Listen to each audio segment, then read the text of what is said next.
네, 안녕하세요. 모래세무에서 인사드리게 된 조봉기 세무사입니다. 네, 제가 오늘 모래세무에 이렇게 출연하게 된 이유는요, 2023년도부터 이제 시행되는 세법 개정안이 이제 나왔는데요. 그 법인과 관련된 부분들만 좀 추려서 오늘 좀 소개를 해드리고자 이렇게 제가 직접 나오게 되었습니다. 일단 첫 번째 이제 세법 개정안 내용입니다. 법인세 세율 및 과세표준 구간을 조정하겠다라는 세법 개정안이 나왔죠. 가장 핫한 그리고 가장 좀 중요한 주제인 것 같아요. 이제 중소 중견기업에 한해서는 좀 특례로 5억 원이라는 과세표준 구간을 새롭게 신설을 한 겁니다. 그래서 5억까지 10%를 적용하고 그 이후에 이제 200억까지는 이제 20% 이렇게 과세표준 구간을 좀 조정하겠다라는 세법 개정안이 나왔습니다.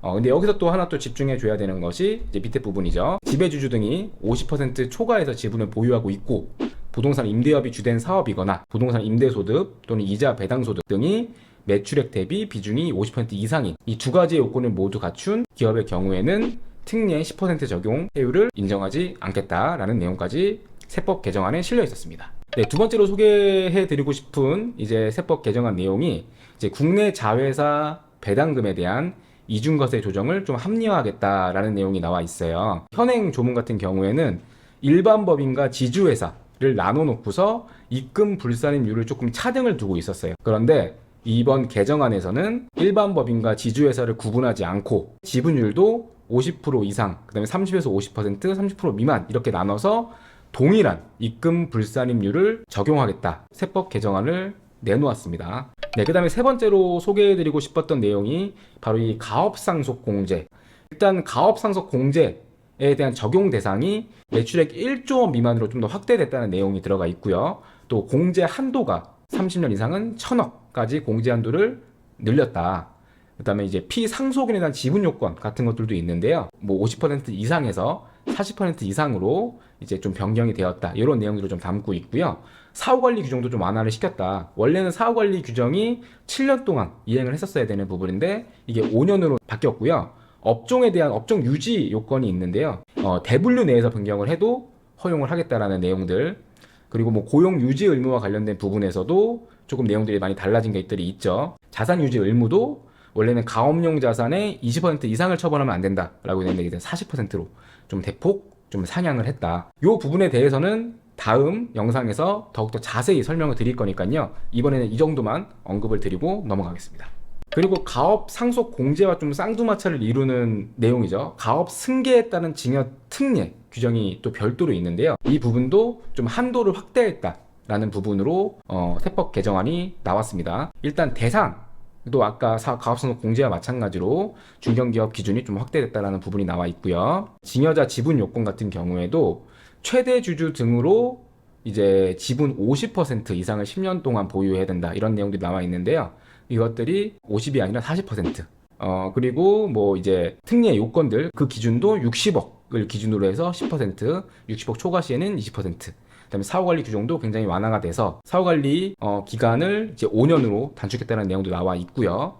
요 내용도 다음 시간에 가업상속 공제와 함께 조금 더 자세히 설명드리는 시간을 가질 거니까요. 이번 시간에는 이 정도만 간단하게 짚고 넘어가겠습니다. 이제 가업승계 시에 상속세 납부 유예 제도를 신설하겠다라는 내용인데 그 내용을 보니까 가업상속 공제 요건에 해당이 되는 중소기업만 대상으로 하는 건데요.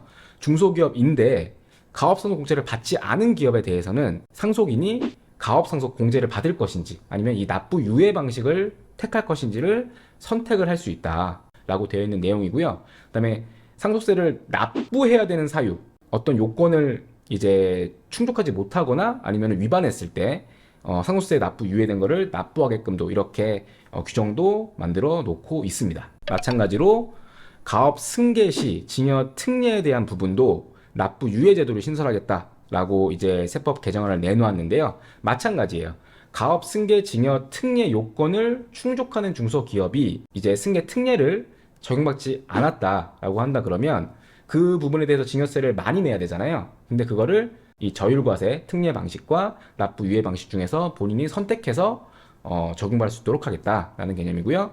마찬가지로 증여세를 만약에 특정 요건을 충족하지 못했다라고 했을 때에는 납부 유예받은 증여세를 즉시 납부를 하게끔 이렇게 만든 규정들도 함께 이제 개정안에 올라와 있다, 이렇게 보시면 될 것 같습니다. 네, 그 다음으로 좀 소개 또 해드리고자 준비한 내용이 일감 몰아주기 과세제도 합리화에 대한 세법 개정안이 나와 있어서 이 부분도 간단하게 짚고 넘어가는 시간을 가져보도록 하겠습니다. 일단 첫 번째 내용이 나온 게 사업 부문별 과세를 허용하겠다, 이렇게 나와 있는데요. 일단 일감 몰아주기에 대해서 증여세를 과세한다라는 내용이 기본적으로 현행 규정상에 있는 거고요.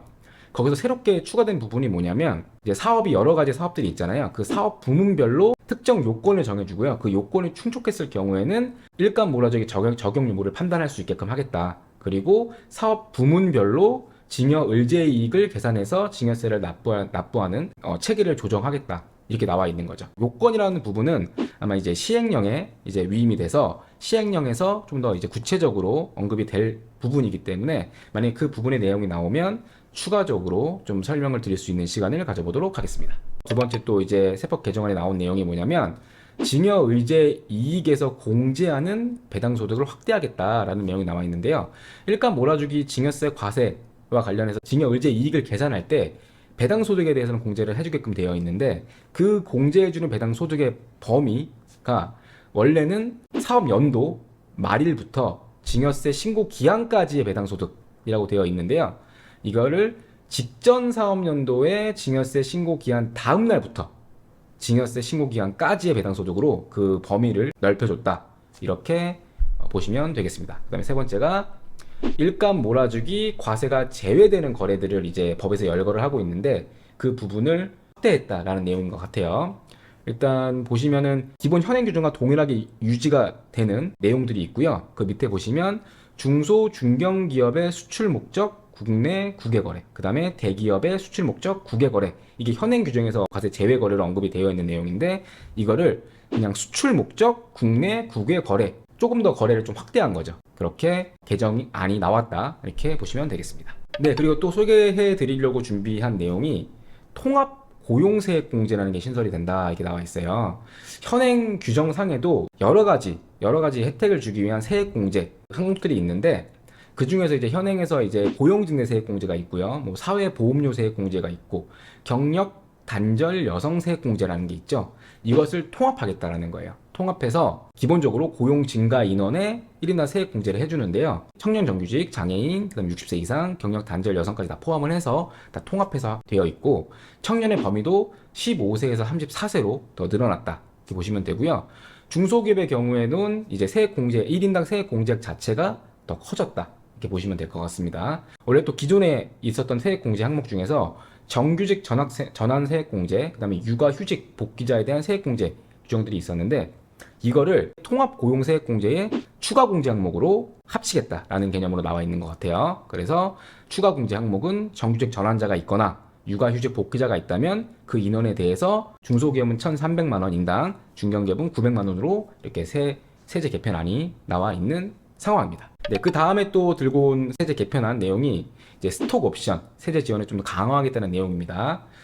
벤처기업 등의 스톡 옵션 행사 이익에 대해서는 비과세 또는 분할 납부의 좀 특례를 현행 규정에서도 두고 있거든요. 비과세 한도를 대폭 상향해서 연간 5천만 원에서 2억 원으로, 누적 한도는 5억 원까지, 이렇게 누적 한도에 대한 부분을 좀 신설해서 한도를 상향한 내용을 넣어놨다, 이렇게 보면 되고요. 분할 납부에 대한 부분도 추가된 내용이 뭐냐면 분할 납부 대상에 코스피, 코스닥 상장 벤처기업에 대한 스톡 옵션 행사에 또 포함이 되었다라고 해서 조금 더 이제 한도를 상향하고 그 분할 납부에 대한 범위를 또 넓혔다, 이렇게 보시면 되겠습니다. 네, 또 준비한 내용은 지방 이전 기업에 대한 세제 지원 제도를 조금 더 개선했다.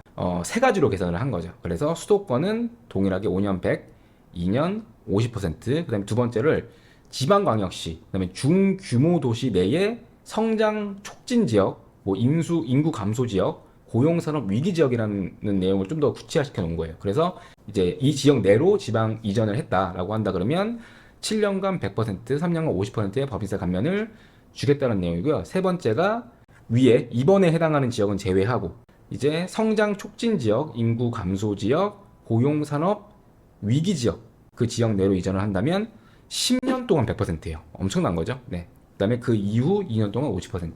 거의 뭐 이제 법인세를 낼 일은 없다, 이렇게 보시면 될 것 같습니다. 네, 그리고 기존 현행 규정인 중소기업 공장 이전에 대한 과세 특례 내용이 원래 이제 2022년 12월 31일자로 올림을 하는 규정이었는데요. 이거를 3년 연장해서 2025년 12월 31일까지로 이 특례를 적용해 주겠다, 이렇게 해서 적용 기간을 좀 연장했다는 내용이 있어서 또 들고 와 봤습니다. 네, 그리고 저희가 일반적으로 다 받는 중소기업 특별세 감면에 대한 적용 기한도요, 3년 연장해서 추가로 받을 수 있다. 다만 전기통신업, 인쇄물, 출판업 등을 영위하는 수도권 중기업에 대한 10% 감면 특례 규정은 폐지가 되었다라는 내용의 세법 개정안이 나와서 또 설명을 드렸습니다. 네, 그리고요, 최대 주주에 대한 주식 할증 평가를 좀 더 합리화하겠다라는 내용의 세제 개편이 나왔습니다. 최대 주주의 주식은요, 이제 상징세포사 평가를 할 때 20% 가산을 하게 되어 있습니다. 근데 예외적으로 중소기업이 발행한 주식에 대해서는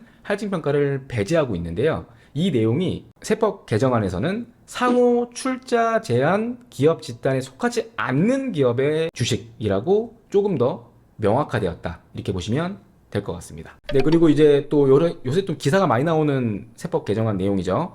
양도소득세 2월과세에 대한 제도를 합리화했다라는 부분인데요. 원래 기존에는 부동산을 증여를 하고 양도하는 경우에는 증여일로부터 5년 이내에 이제 양도를 하게 되면은 필요금비 계산 특례에 따라 가지고 증여자의 취득가액을 기준으로 계산을 하게끔 이렇게 되어 있었는데요. 이게 5년이 아니라 증여일로부터 10년 이내에 양도하는 건들에 대해서는 이 필요금비 계산 특례를 적용하겠다라고 개정을 내놓은 상태여서 이게 굉장한 어떤 파장을 좀 일으키고 있는 중이라고 보시면 되겠습니다.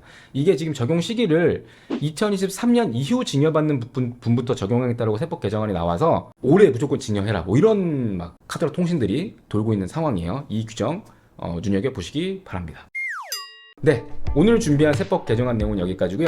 생각보다 너무 많은 내용들의 어떤 중요한 세법 개정 내용들이 있어서 좀 긴 시간이지만 소개해드리는 시간을 갖게 되었습니다. 네, 다음 시간에는 아까 예고드린 가업상속 공제에 대한 이런 부분부터 해서 좀 더 유익한 주제를 준비하고 또 가지고 올 수 있도록 더 노력하겠습니다. 네, 저는 조봉기 세무사였습니다.